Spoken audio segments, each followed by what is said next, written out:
queridos alunos do curso Panorama do Velho Testamento. Quem vos fala aqui é o pastor Ronaldo Guedes Bezerra, da Igreja Evangélica Avivamento Bíblico no Tucuruvi, em São Paulo. E hoje vamos, com a permissão de Deus, então, dar continuação ao nosso curso. Esta é a aula número 45. Hoje nós vamos estudar 2 livros dos assim chamados profetas menores. Vamos estudar os livros de Amós e Obadias, ok? Então vamos começar pelo livro do profeta Amós. Bom, primeiramente nós vamos obter algumas informações sobre esse profeta. Amós, ele era natural de uma cidade chamada Tecoa. Essa cidade, ela ficava situada a cerca de 10 quilômetros da cidade de Belém. Ficava 10 quilômetros ao sul de Belém, né? E essa cidade, ela era habitada, na sua maioria, por pastores de ovelhas, pastores de gado, né? E, inclusive, Amós, ele era também um pastor, né? De ovelhas, de gado. Ele pertencia a essa classe dos pastores, não é?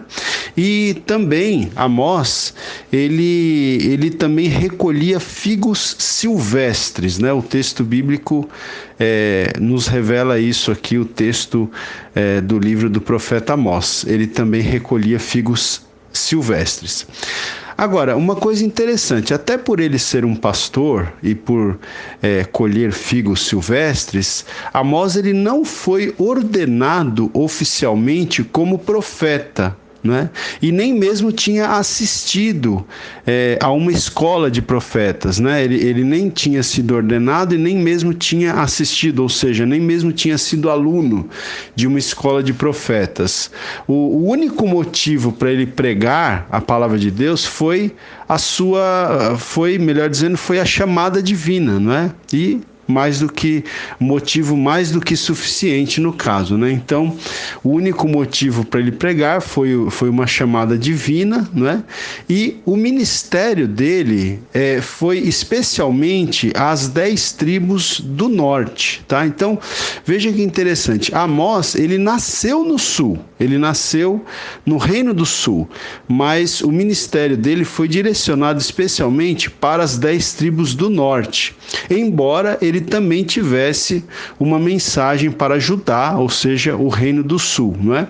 E ele tinha também, nós vamos ver que Amós, ele tinha uma mensagem mais específica para o Reino do Norte, tinha uma mensagem também para o Reino do Sul, Judá, mas tinha também mensagens para os povos vizinhos, para os países vizinhos ali de Israel, né? Bom, outro dado interessante a respeito de Amós é que ele profetizou durante o reinado do rei Uzias, que foi rei no sul, né, o rei de Judá, Uzias, e também profetizou durante o reinado de Jeroboão II, rei do Reino do Norte, rei de Israel, não é? E uma coisa interessante também para você ter em mente, que esse profeta Amós, ele profetizou algumas décadas antes de as 10 tribos serem levadas cativas, né? Então, só lembrando, a gente sabe que primeiramente as 10 tribos do norte, o Reino do Norte foi levado cativo pelos assírios, e aí muitas décadas depois o Reino do Sul, Judá, foi levado cativo pelos babilônios. Pois então, Amós, ele profetizou antes do cativeiro tanto do Reino do Norte como do Reino do Sul. Como ele profetizou mais especificamente para o Reino do Norte, então ele profetizou algumas décadas antes de o Reino do Norte ser levado cativo pelos assírios, ok? Bom, essas informações iniciais aqui, eu estive aqui me baseando nos escritos do Meyer Pearman, ok? Agora eu vou aqui me basear num outro autor, que é o M. Taylor, né? E esse autor, ele nos informa que a cidade de Betel, portanto no Reino do Norte, a cidade de Betel foi a cena principal da pregação do profeta Amós. Na verdade, Betel não foi apenas a cena principal, mas talvez tenha sido a única, talvez tenha sido o único lugar onde o profeta Amós tenha exercido o seu ministério profético, não é? E depois de ter feito ali em Betel vários discursos, o sumo sacerdote do reino do norte, que se chamava Amazias, ele se indispôs, vamos dizer assim, com o profeta Amós. Aqui vale a gente fazer uma observação, que é a seguinte: eu estava até, ao preparar essa aula aqui, eu estava lendo aqui os comentários da Bíblia Shed, né, as notas de rodapé da Bíblia Shed, e o autor, então, ele infere que esse Amazias, que era sumo sacerdote no reino do norte, provavelmente ele era um sumo sacerdote ligado ao culto ao bezerro de ouro, né? Porque o reino do norte, para que os habitantes do reino do norte não fossem adorar no templo que Salomão havia construído e que estava no sul, né? O templo que Salomão havia construído em Jerusalém estava no reino do sul, conhecido como Judá. Então, para evitar que os habitantes do reino do norte, para evitar que eles fossem a Jerusalém para adorar, então os líderes do reino do norte terminaram resgatando aquele culto ao bezerro de ouro que ocorreu logo depois que o povo havia saído do Egito, né, quando eles estavam ainda no deserto. Então, a nota de rodapé aqui da Bíblia Shed faz aqui uma inferência de que esse Amazias, sumo sacerdote do Reino do Norte, ele provavelmente era então um sacerdote desse culto aí ao bezerro de ouro, né? E então, como eu estava dizendo, depois de o profeta Amós ter feito ali em Betel vários discursos, esse sumo sacerdote Amazias, sacerdote do culto ao bezerro de ouro, ele enviou uma mensagem ao rei lá do Reino do Norte, acusando o pregador, né, no caso acusando Amós, de traição. Ele acusou Amós de traição e, ao mesmo tempo, esse sacerdote Amazias, ele ordenou ao profeta Amós que Amós saísse do Reino do Norte, que Amós fosse embora, que Amós voltasse para sua casa, né? E diante disso, é interessante a resposta que o profeta Amós dá para esse sacerdote Amazias. Isso está no capítulo 7, nos versículos 14 e 15. Então, o que foi que o profeta Amós respondeu a esse sacerdote do Reino do Norte? Diz assim: respondeu Amós e disse a Amazias: eu não sou profeta, nem discípulo de profeta, mas boieiro e colhedor de sicômoros. Então veja que aqui ele diz, né, que ele era um boieiro, ou seja, ele era um pastor de gado, né? Então ele diz aqui, até é interessante a gente perceber que o próprio Amós, ele não se identificava como profeta, né? Então ele diz: eu não sou profeta, nem discípulo de profeta, mas boieiro e colhedor de sicômoros.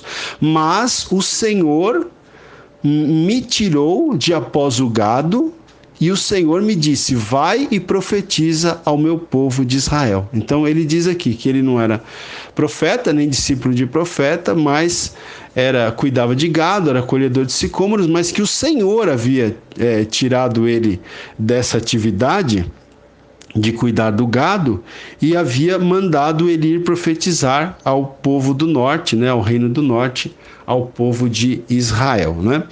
E nós então entendemos aqui esse autor, o M. Taylor, como eu estava dizendo para vocês, ele na verdade ele diz que provavelmente então Amós ele sai, né, daquele lugar lá de Betel, no Reino do Norte, ele volta para sua terra, muito provavelmente ali para Tecoa, no sul, e ali, ao chegar em casa, Amós escreve então o teor dos seus discursos. Ele escreve essa mensagem profética que nós temos aqui no Velho Testamento, que é intitulada, né, o nome desse livro, então, é o nome do próprio profeta, o profeta Amós, né? Ele disse que não era profeta, né? Ele fala isso para o sacerdote Amazias lá do norte, mas nós o consideramos como profeta porque ele está entre os profetas menores e ele traz uma mensagem profética aqui bastante interessante. Bom, agora eu vou me voltar aqui para o Warren Wiersbe, né? Para então acompanhar aqui o comentário dele a respeito do livro de Amós. Nos capítulos 1 e 2, gente, do profeta Amós, o profeta inicia a sua mensagem olhando as nações em volta e anunciando 8 julgamentos. Então, o livro ele começa já com 8 palavras de julgamento, tá? Para 8 nações. E ele começa com as nações que estão ali em volta do povo de Israel, tá? Então, é interessante ler aqui logo o versículo 2 do livro do capítulo 1, versículo 2 do capítulo 1 de Amós, diz assim: o Senhor rugirá de Sião e de Jerusalém fará ouvir a sua voz. Então ele diz aqui, o Senhor rugirá, né, como um leão, né? O Senhor rugirá de Sião e de Jerusalém fará ouvir a sua voz. Então esse versículo deixa claro que o Senhor rugirá de fúria, né, como o leão. E então Amós ele inicia uma palavra de juízo, né, contra a Síria, tá? Primeiramente contra a Síria, e acusa esse país, esse povo, da prática de crueldades terríveis na guerra, tá? Depois o profeta Amós ele se volta para os filisteus, e ele fala aqui da cidade de Gaza, né, que era a principal cidade ali da Filístia. Então o profeta condena aqui a Filístia pelo pecado da escravidão, tá? Depois o profeta Amós fala contra os fenícios, representados pela capital deles, ou por uma das principais cidades deles, que era a cidade de Tiro, e diz que os fenícios também são julgados por causa da escravidão cruel que eles praticam. Na sequência, Amós fala contra Edom. O povo de Edom, ou seja, o povo edomita, eles eram os descendentes de Esaú, que foi irmão de Jacó, tá? Grave aí, porque depois nós vamos falar mais de Edom mais à frente. Então aqui o profeta Amós, ao trazer uma palavra de juízo contra Edom, então os edomitas, eles são acusados de não mostrar misericórdia e de manter uma ira incessante, tá? Outra nação circunvizinha que é abordada pelo profeta Amós, que traz uma palavra contra aqui as nações circunvizinhas a Israel, é Amon. Amon é julgado por amarga crueldade e por ganância egoísta, tá? Amon, então, julgado por crueldade e ganância. E também Amós traz uma palavra de juízo contra os moabitas, contra Moabe, né? Por crueldade contra os edomitas. Então, em algum momento, os moabitas foram cruéis com os edomitas. E também o profeta Amós traz uma palavra contra Judá, o reino do sul, né? Por quê? Porque Judá havia rejeitado a lei do Senhor. Bom, até aqui então ele fala contra várias nações, mas ele não tinha falado ainda contra os israelitas, no caso contra o reino do norte, né? Conhecido como Israel. E o Wiersbe aqui, ele até faz um comentário, ele diz assim: provavelmente os israelitas de Betel sentiram prazer em ouvir Amós condenar seus vizinhos, No entanto, Amós não parou por aí, né? O 8º julgamento estava reservado justamente para Israel, o reino do norte. Então, aí no capítulo 2, do versículo 6 até o versículo 16, o profeta Amós, ele vai enumerar os pecados do povo de Israel, do povo ali do reino de Israel, reino do norte. Ok? Então, nós já vamos ver quais são esses pecados que ele enumerou. Aula 45, áudio 2. Então, como eu estava dizendo, o profeta Amós, aqui no capítulo 2, do versículo 6 ao 16, ele começa a enumerar os pecados do povo de Israel, reino do norte. Quais eram esses pecados? Suborno, ganância, adultério, imoralidade, egoísmo, ingratidão, bebedeira e rejeição da revelação do Senhor, né? E aí o Warren Wiersbe, ele lança uma pergunta aqui, ele diz o seguinte: como Deus pode perdoar uma nação tão pecadora? E a essa pergunta ele responde com uma aplicação prática para nós. Ele diz assim: antes de condenarmos essas nações do passado, faríamos bem em examinar nossa nação e principalmente nosso coração, pois podemos ser culpados dos mesmos pecados, né, que esses povos foram culpados. Então, principalmente aqui em relação à nação de Israel, o reino do norte, né, todos esses pecados que eu citei aqui, que estão no texto bíblico, nós temos que estar muito atentos, né, para não cometermos os mesmos pecados, porque às vezes a gente olha para o povo de Deus no passado e a gente fala: nossa, mas como esse povo pecava, como esse povo desagradava a Deus. Mas às vezes a gente não está olhando para nós mesmos, né, irmãos? Porque muitas vezes o povo de Deus hoje, na atualidade, está cometendo os mesmos pecados ou até piores, né? Bom, vamos seguir aqui. Nos capítulos 3 a 6 do livro do profeta Amós, nesses capítulos, Amós ele faz 3 sermões, tá? Vamos dizer assim, 3 sermões. E cada um desses 3 sermões se iniciam com a seguinte expressão: ouvi a palavra, ou com a expressão ouvi esta palavra. Então, o primeiro sermão começa no capítulo 3, né? E tem essa expressão logo no versículo 1, né? Ouvi a palavra. E depois o segundo sermão começa no capítulo 4, também com essa expressão ouvi esta palavra. E o terceiro sermão no capítulo 5, versículo 1, também com essa expressão ouvi esta palavra. Vamos então entender cada um desses 3 sermões. O primeiro sermão está no capítulo 3. Então, o povo se perguntava, ou o povo perguntava-se o seguinte: como Deus pode mandar julgamento sobre nós? Nós não somos o povo escolhido de Deus?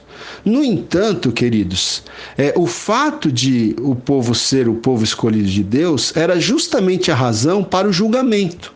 Por quê? Porque onde há privilégios, também deve existir responsabilidades, né?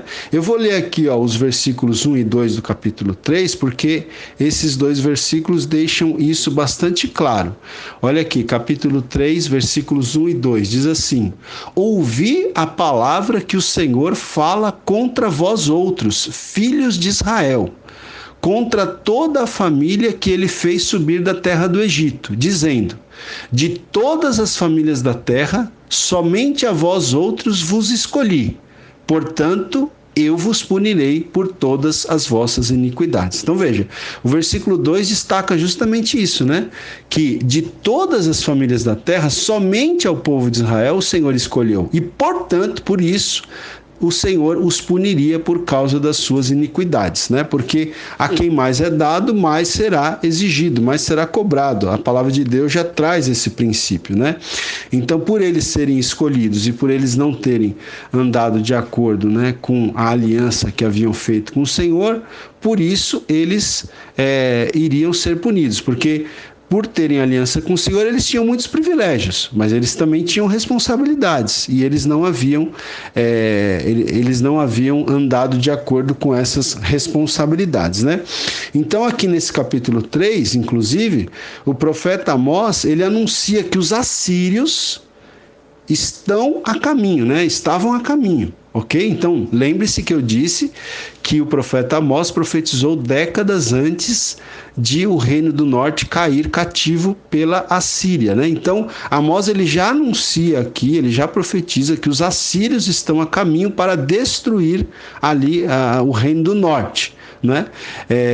E o fato de eles terem aqueles cultos, entre aspas, atraentes, né? Aqueles cultos que não eram ao Senhor Jeová, que só eram cultos exteriores, né? Quando muito havia ali um sincretismo religioso, unindo o culto a Jeová com outros cultos. Então, aqueles cultos, modo de dizer aqui, atraentes, né, entre aspas, não iriam deter os assírios de os destruir, né? Essa era a mensagem aqui do profeta Amós, né?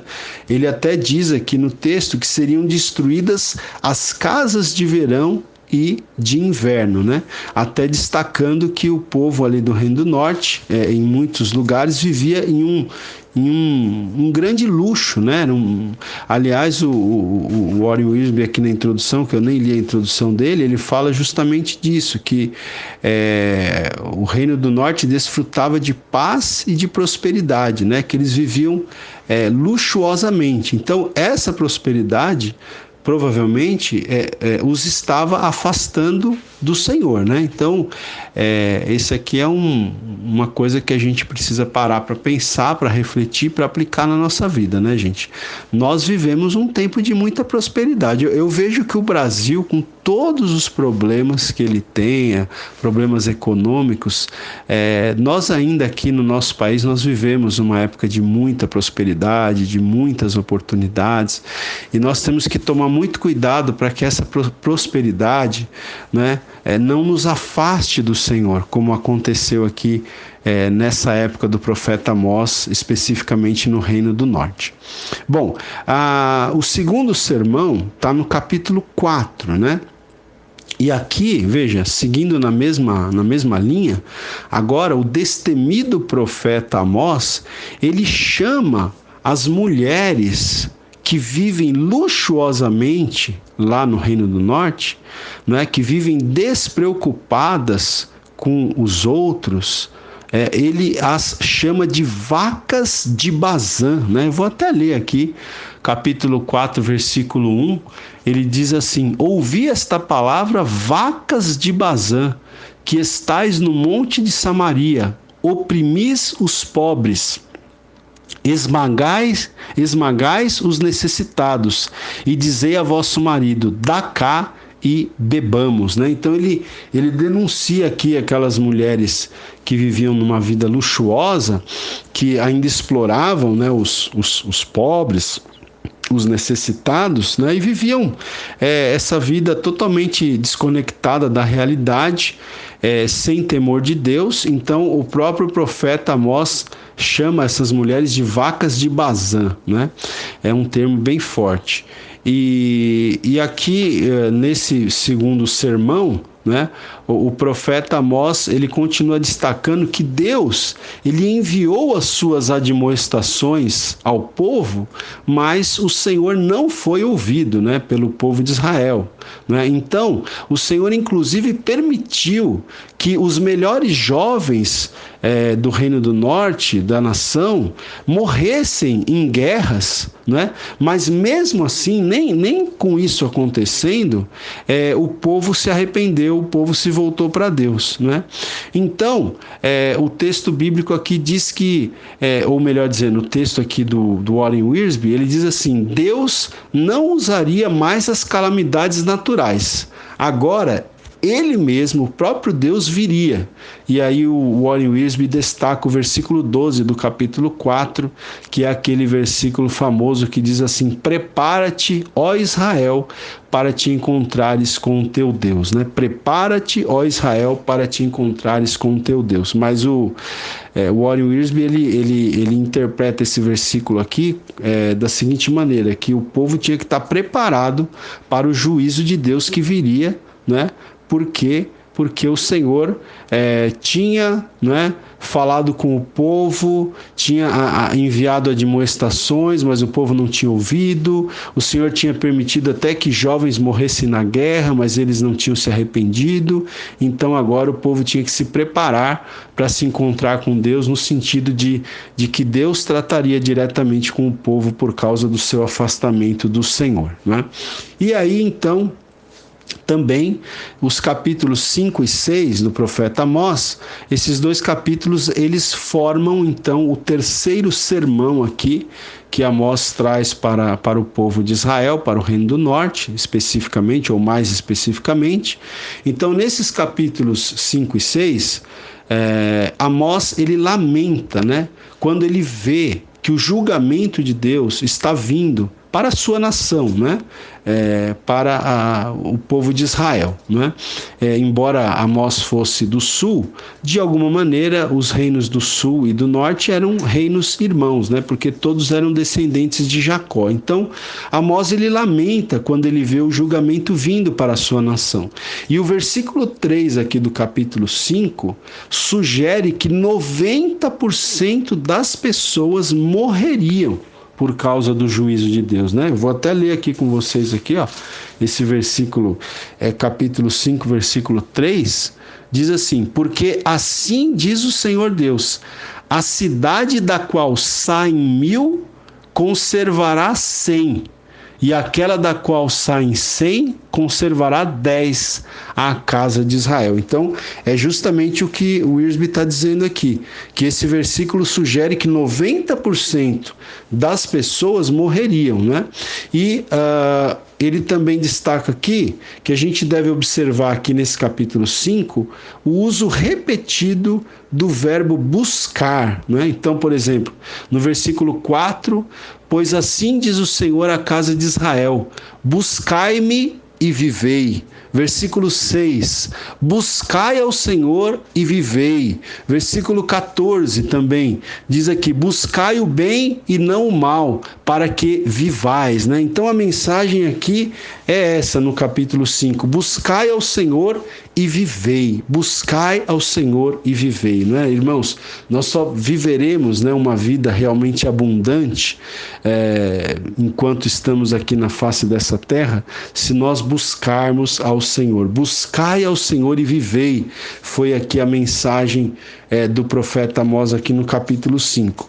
E aí o autor aqui diz o seguinte, o autor que a gente está seguindo, ele diz que algumas pessoas da nação pensavam o seguinte, elas pensavam que quando o dia do Senhor viesse no futuro, né, então Deus daria libertação ao povo. Elas pensavam isso, mas não era bem isso, porque aqui nos versículos 18 a 20 do capítulo 5 de Amós diz assim, ó, ai de vós que desejais o dia do Senhor. Para que desejais vós o dia do Senhor? É dia de trevas e não de luz, como se um homem fugisse de diante do leão e se encontrasse com ele o urso, ou como se entrando em casa, encostando a mão à parede, fosse mordido de uma cobra. Não será, pois, o dia do Senhor trevas e não luz? Não será completa escuridão sem nenhuma claridade? Então veja, é isso que o autor aqui, o Wiersbe, está dizendo, né? Que algumas pessoas pensavam que quando o dia do Senhor viesse, Deus daria livramento ou libertação. Elas não tinham percebido que o dia do Senhor seria um tempo de julgamento, inclusive para eles e para os seus inimigos também, né? E aí o autor aqui faz uma aplicação para nós, né? Que aquelas pessoas naqueles dias que achavam que o dia do Senhor ia ser a solução para eles, na verdade, essas pessoas são como os cristãos de hoje, que anseiam pelo retorno de Cristo, pela segunda vinda de Cristo, mas não estão preparados para se encontrar com o Senhor em sua segunda vinda, né? Então é algo aqui para a gente refletir também. E ainda no versículo 24, aqui do capítulo 5 do profeta Amós, esse versículo 24, ele revela, segundo Warren Wiersbe, ele revela a essência do livro. Então, o que diz aqui o versículo 24 do capítulo 5? Diz assim: antes corra o juízo como as águas e a justiça como o ribeiro perene, né? Então, o desejo aqui de que haja juízo, de que haja justiça, né? Então, Amós, ele anseia por ver a nação obedecendo a Deus, né? Ele anseia por ver a nação executando a justiça de Deus na terra. Amém, queridos? É isso que o profeta ansiava aqui nesse momento. Aula 45, áudio 3 agora. Bom, no capítulo 6 do profeta Amós, este profeta, então, ele continua a lamentar o pecado do povo, né? Ele continua a lamentar os pecados de indiferença, de indulgência, né, de concessões que o povo fazia. O profeta Amós, no capítulo 6, continua a lamentar os pecados de injustiça, de imoralidade, de idolatria, não é? E, inclusive, o capítulo 6, ele começa até com uma expressão muito forte, né? O capítulo 6, versículo 1, começa dizendo assim: ai dos que andam à vontade em Sião e dos que vivem sem receio no monte de Samaria, né? Veja, é uma expressão muito forte. Ai dos que andam à vontade em Sião e dos que vivem sem receio no monte de Samaria. E até o Warren Wiersbe, ele diz aqui: que descrição de alguns crentes de hoje, né? Porque, infelizmente, realmente, alguns cristãos de hoje, eles estão andando à vontade demais, sem receio, sem temor de Deus, né? Então, ele diz aqui: ai desses, né? Ai desses. Bom, gente, agora nós vamos falar aqui dos 3 últimos capítulos do livro do profeta Amós, que são os capítulos 7, 8 e 9. Nessa parte final da mensagem do profeta Amós, o profeta tem 5 visões, tá? 5 visões. E ele descobre nessas visões o que Deus fará com as nações. Então vamos rapidamente aqui falar dessas 5 visões. A primeira visão está no capítulo 7, do versículo 1 ao 3, e é a visão dos gafanhotos. Então, os gafanhotos estão para destruir a safra, mas o profeta Amós intercede, né? Ele ora, e o Senhor detém, então, esses gafanhotos. Essa é a primeira visão. A segunda visão é a visão do fogo, está no capítulo 7, do versículo 4 a 6. Então, uma terrível aridez dominou ali a terra. Mas, mais uma vez, o profeta orou e o Senhor libertou a terra, né? Essa foi a segunda visão. A terceira visão, que está no capítulo 7, do versículo 7 ao 9, é a visão do prumo. Então, nessa visão, o Senhor estava ao lado de um muro, tá? Imagina isso, o Senhor estava ao lado de um muro e o Senhor testa esse muro, né? Vamos dizer assim, o Senhor coloca ali um prumo nesse muro, né? Então o Senhor testa esse muro com um prumo para ver se aquele muro estava reto, ok? Esse prumo é uma ferramenta, vamos dizer assim, usada pelos pedreiros, né, para ver se as paredes estão retas, se as paredes estão alinhadas, né? Então, o profeta tem uma visão do prumo, né, em que o Senhor estava ao lado de um muro, testando aquele muro com um prumo para ver se aquele muro era reto. Então, isso tem um significado. Significa que Deus mede a nação de Israel, né? Ou seja, que Deus estava medindo ali o povo de Israel e que este povo não estava de acordo com a palavra de Deus. E por isso mesmo o julgamento do Senhor estava a caminho ali do povo de Israel.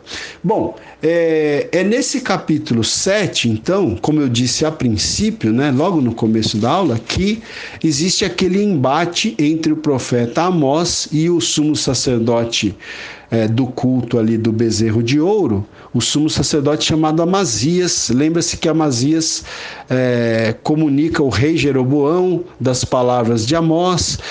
Amazias pede para Amós se retirar, né? Mas é muito interessante a resposta que o profeta Amós dá para esse sumo sacerdote Amazias. Olha que resposta. Ele diz assim, versículos 16 e 17 do capítulo 7. Amós diz o seguinte: ora, pois, ouve a palavra do Senhor.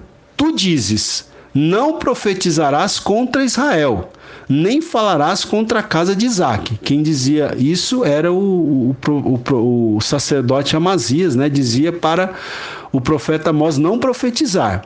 Versículo 17, mas o profeta diz a esse sacerdote idólatra, o profeta diz, portanto, assim diz o Senhor, tua mulher se prostituirá na cidade, e teus filhos e tuas filhas cairão a espada, e a tua terra será repartida a cordel, e tu morrerás na terra imunda, e Israel certamente será levado cativo para fora da sua terra. Então, é interessante que o profeta de Deus aqui, ele não se intimidou, ele não ficou com medo, né? E ele traz uma palavra dura para esse sacerdote idólatra aqui, dizendo que a mulher dele se prostituiria, né? Em função do que iria acontecer no futuro, que os filhos dele cairiam à espada e que ele mesmo acabaria morrendo. Bom, vamos lá. A quarta visão. Então nós já vimos 3 visões, né? A visão dos gafanhotos, a primeira, a segunda visão do fogo, a terceira visão do prumo, e agora a quarta visão do profeta Amós é a visão do cesto de frutos de verão. Isso está no capítulo 8, do versículo 1 ao 14, né? Então, chegou o fim, pois Israel, como os frutos de verão, está maduro para o julgamento, né? Essa era a mensagem. Havia chegado o fim, vamos dizer assim, o fim da linha. Porque Israel, assim como os frutos de verão estão prontos, estão maduros, né, para serem colhidos, Israel estava pronto para ser julgado, né? E nos versículos 4 a 14 do capítulo 8 aqui de Amós, mais uma vez o profeta enumera os pecados do povo. Então aqui quais os pecados que ele enumera?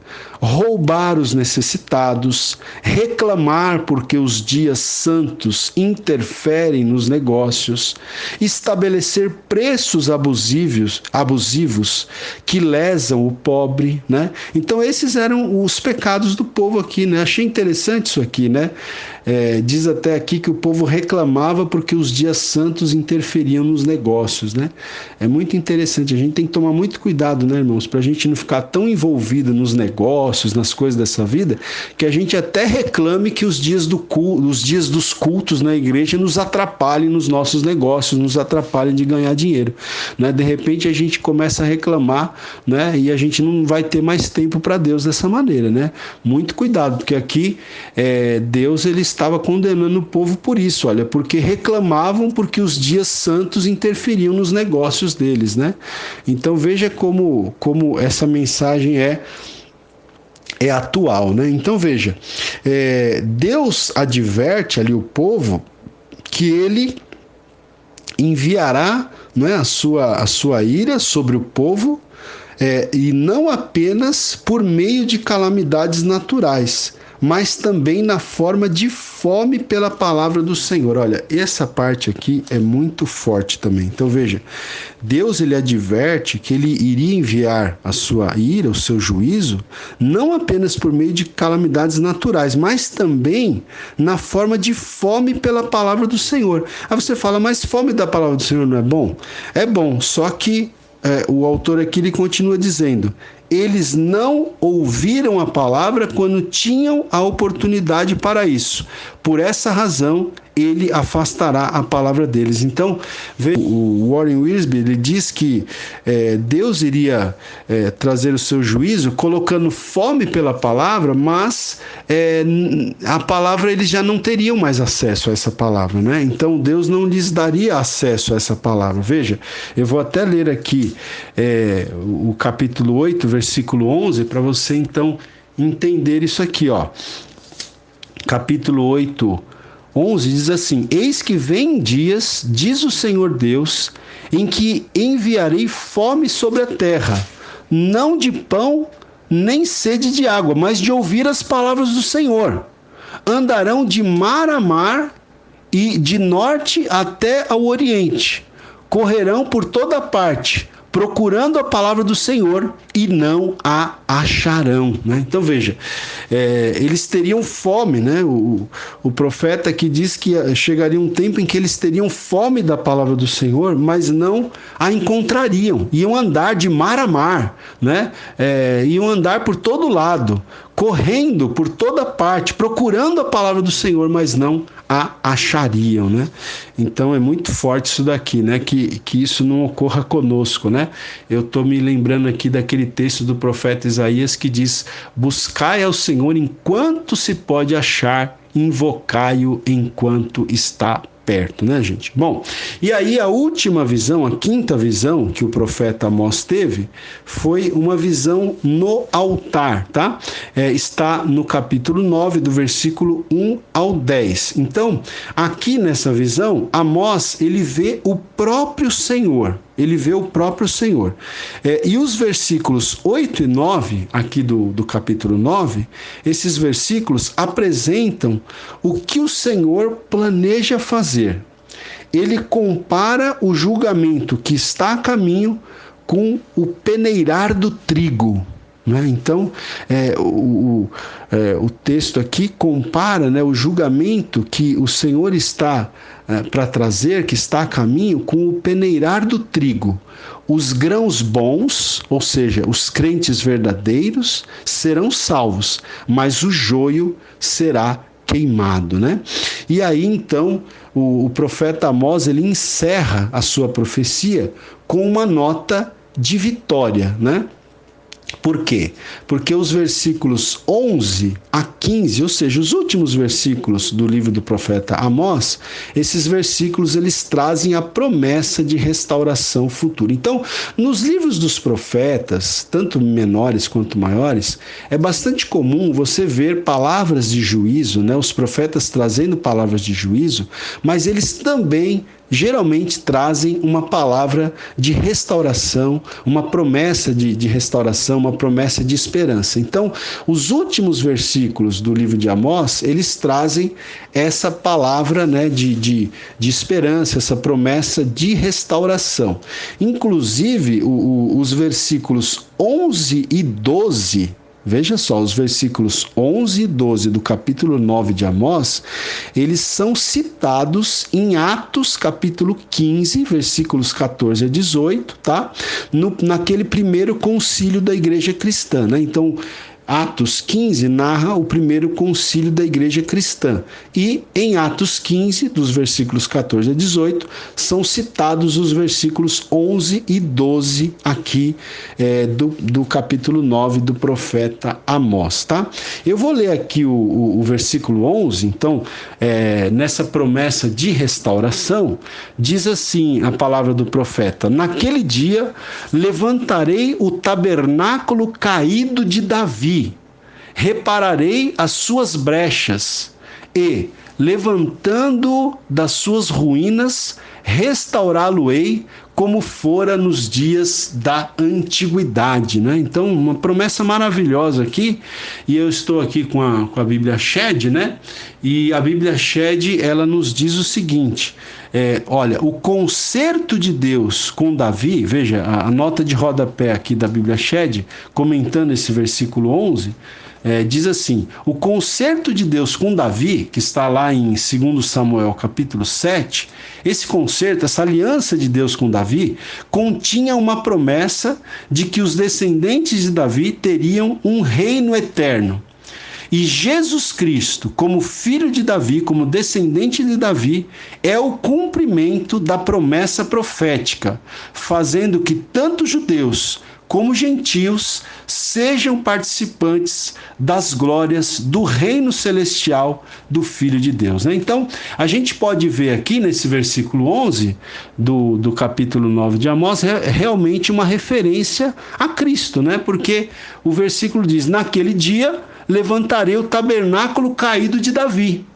Né? E nós sabemos que Jesus é descendente de Davi, é o filho de Davi. Jesus reinará, né, no trono de Davi. E o texto aqui diz: repararei as suas brechas, né? Repararei as suas brechas, e levantando-o das suas ruínas, restaurá-lo-ei como fora nos dias da antiguidade. Amém, gente? Então, aqui a gente termina essa aula sobre o livro do profeta Amós, mas no áudio seguinte eu vou então fazer um breve resumo aqui do livro do profeta Obadias, tá? O livro do profeta Obadias, que é o menor livro do Antigo Testamento, tem apenas um capítulo. Então, nessa aula 45, nós estamos estudando Amós e Obadias, ok? Então, na sequência, a gente volta com Obadias.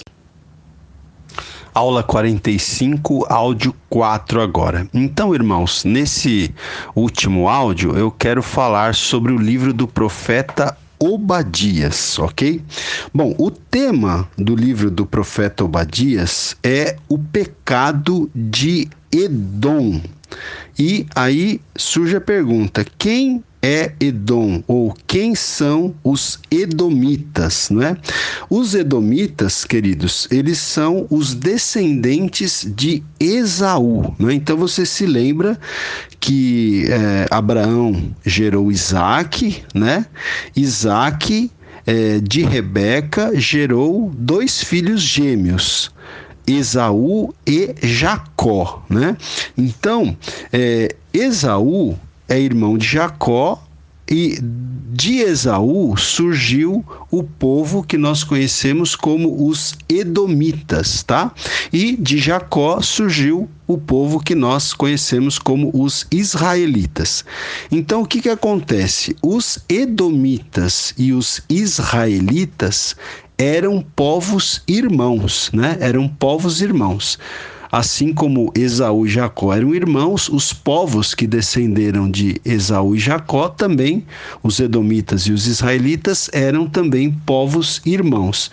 E a mensagem do profeta Obadias é uma mensagem para confrontar e condenar o pecado desse povo, dos edomitas, né? Um povo irmão dos israelitas.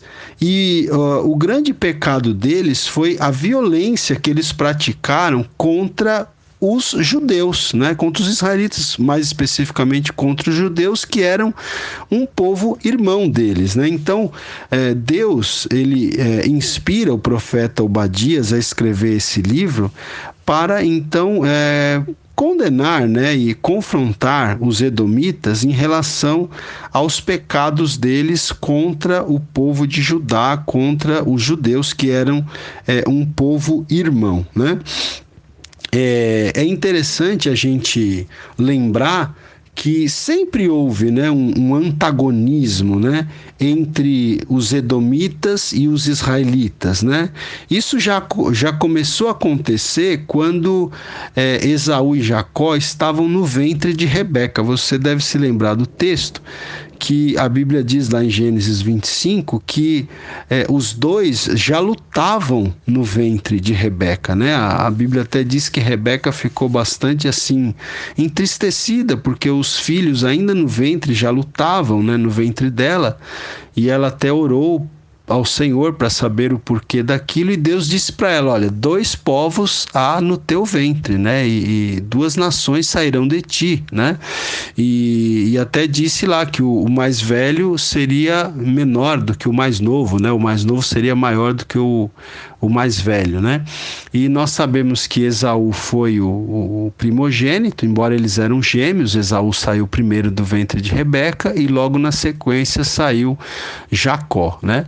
E de fato, então, com o passar do tempo, isso se confirmou, né? Os israelitas foram um povo maior do que os edomitas, né? Os israelitas descendentes de Jacó se tornaram um povo maior do que os edomitas descendentes de Esaú. E essa mensagem aqui, que o profeta Obadias trouxe, é então justamente para estar assim confrontando, né, e até condenando Edom por causa dos pecados. E quais foram os pecados então que os edomitas cometeram? Então, o primeiro grande pecado dos edomitas foi o pecado do orgulho, né? Isso está descrito aqui nos versículos 3 e 4. Obadias é um livro que tem apenas um capítulo, vamos dizer assim, né? Na verdade, é um livro que não tem nenhum capítulo, só tem versículos, né? Na verdade, são 21 versículos. É o menor livro do Antigo Testamento, o livro do profeta Obadias. Então, Obadias condena os edomitas aqui. Deus condena através do profeta Obadias, primeiramente por causa do orgulho, né? Era um povo muito orgulhoso, os edomitas, mas não apenas isso. Você vai ver no texto, lendo aqui o livro do profeta Obadias, que os edomitas, eles fizeram alianças com as nações circunvizinhas para oprimir Jerusalém, né? Para oprimir os judeus de Jerusalém, né? Então veja, os edomitas eram um povo irmão dos israelitas, mas ao invés de se posicionarem ao lado dos israelitas, que era um povo irmão, os edomitas se aliaram contra os israelitas, né? Os edomitas se aliaram com nações circunvizinhas para oprimir Jerusalém, para oprimir os judeus, né?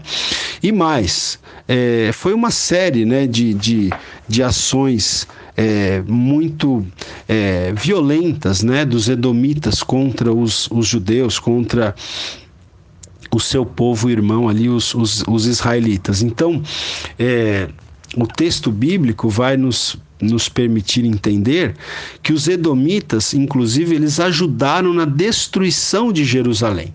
Obadias, ele escreveu esse livro depois da queda, né? Depois da queda de Jerusalém. Lembre-se que a cidade de Jerusalém caiu ali quando o rei Nabucodonosor, né, a destruiu os muros, destruiu o templo.